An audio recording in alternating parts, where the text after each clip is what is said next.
ঠিক আছে, রোল দাদা।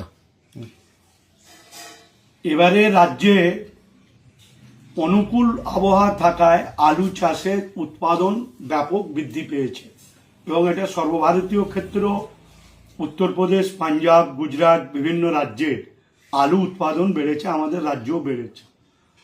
আলু চাষিদের কথা ভেবে রাজ্যের মামাটি মানুষের সরকারের মাননীয় মুখ্যমন্ত্রী মমতা বন্দ্যোপাধ্যায় তিনি ঠিক ধান চাষিদের থেকে যেমন ন্যায্য মূল্যে তিনি ধান কিনছেন, ঠিক আলু চাষিদের থেকেও ন্যায্য মূল্যে কুইন্টাল পিছু 950 টাকায় আমরা আলু কিনছি।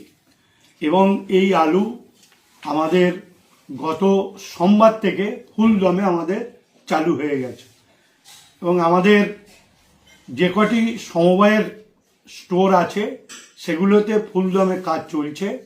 এবং গতকালও আমরা বেসরকারি হিমঘরগুলি যাদের মাধ্যম দিয়ে এই আলু সংগ্রহ করা হবে তাদের সাথে একটু অসুবিধে তাদের ছিল, সেটাকে কালকে মিটিয়ে গেছে। আজকে একদম ফুল দমে আলু কেনার কাজ চলছে। যে কোনো কৃষক তার নিকটবর্তী বিডিও বা এডিও অফিসে গেলে সে স্লিপ নিয়ে আমাদের নির্ধারিত যে স্টোরগুলো রয়েছে সেই স্টোরগুলোয় গিয়ে সে আলু কিনতে পারে। এবং আমাদের স্টোরগুলো যেভাবে স্টোরের আমাদের সংরক্ষণের যে পরিমাণ, তাতে এবারের যা উৎপাদন তাতে আমাদের সাফিসিয়েন্ট সংরক্ষণের ব্যবস্থা রয়েছে। এবং 30% ক্ষুদ্র ও প্রান্তিক কৃষকদের জন্য আমরা নির্ধারণ করেছি, সেগুলো বিডিও অফিস থেকে আমাদের স্লিপ দিয়ে সেগুলো তাদের নিকটবর্তী যে কোনো হিমঘরে তারা নিয়ে যেতে পারে।